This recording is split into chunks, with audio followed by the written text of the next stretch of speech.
Undang-Undang TNI yang baru saja disahkan memasuki babak baru. Undang-undang yang baru berusia beberapa hari ini kini digugat ke Mahkamah Konstitusi karena dinilai cacat prosedural dan proses penggodokannya yang dinilai tidak terbuka ke masyarakat.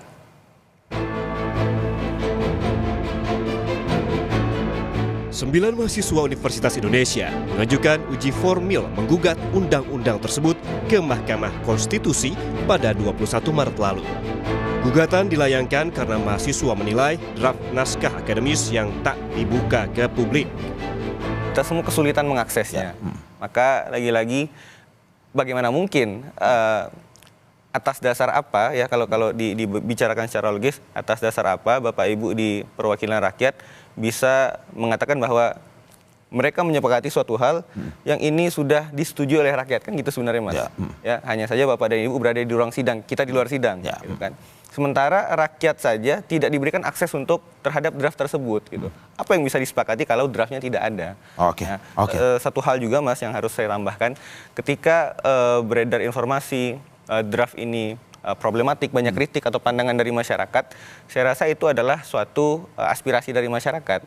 Namun yang cukup kecewa dari saya dan teman-teman adalah ketika dikatakan ini banyak kritikan atau masukan atau input dari masyarakat terhadap draft ini, namun dari Bapak Ibu dari DPR mengatakan draft ini belum fix, akan diganti dan di-keep dulu draftnya. Jadi bagaimana ini? Apakah DPR... Ada kegamangan ya di situ ya? Oke, sip. Oke, cek. Sivitas Akademika Universitas Muhammadiyah Yogyakarta juga bersiap melayangkan uji materi Undang-Undang TNI ke Mahkamah Konstitusi. Sivitas Akademika UMY menilai Undang-Undang TNI yang baru disahkan mengancam supremasi sipil dan bertentangan dengan semangat reformasi. Wakil Ketua Rektor UMY, Zuli Kodir, berharap Presiden Prabowo Subianto tak menandatangani Undang-Undang TNI.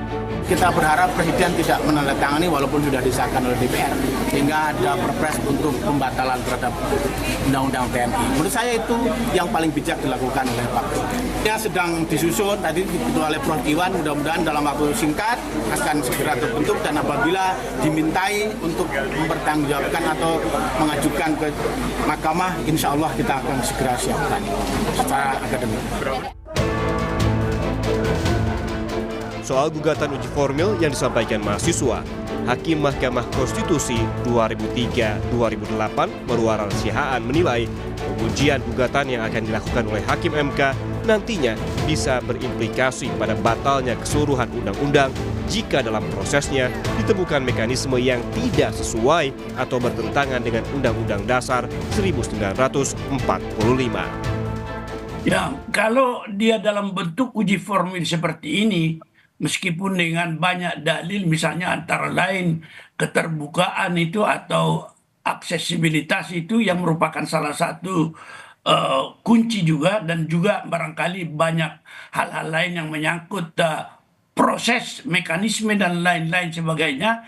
Muara daripada uji formil itu kalau dia dianggap terbukti, maka seluruh undang-undang itu dinyatakan batal, ya kan? Tidak ada bagian tertentu, saya kurang tahu bagaimana bentuknya petitum daripada permohonan pengujian ini, tetapi mungkin yang dimaksud tadi dalil-dalil itu banyak, tetapi intinya muara daripada suatu permohonan uji material adalah bahwa dinyatakan undang-undang itu bertentangan dengan Undang-Undang Dasar 1945 dan dinyatakan batal atau tidak mempunyai kekuatan hukum mengikat. Jadi secara menyeluruh. Sebelumnya, DPR mengesahkan revisi Undang-Undang TNI pada rapat paripurna 20 Maret lalu. Ada 3 pasal dalam revisi Undang-Undang TNI yang menuai kritisi publik. Di antaranya, perihal kedudukan TNI dalam struktur pemerintahan, penugasan prajurit TNI di jabatan sipil, dan perpanjangan masa dinas aktif TNI. Menteri Hukum Supratman Andi Aktas menyatakan terbuka atas langkah masyarakat untuk uji materi Undang-Undang TNI ke Mahkamah Konstitusi. Menkum memastikan Presiden akan segera menandatangani Undang-Undang TNI.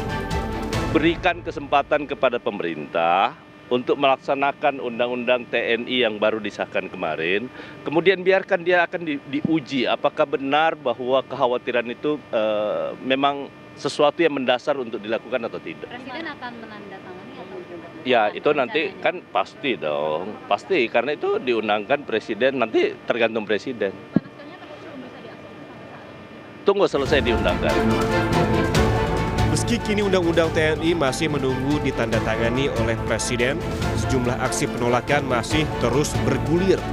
Kini, giliran Mahkamah Konstitusi jadi penguji untuk menentukan sah atau tidaknya Undang-Undang TNI yang masih menuai kontroversi. Tim Liputan, Kompas TV.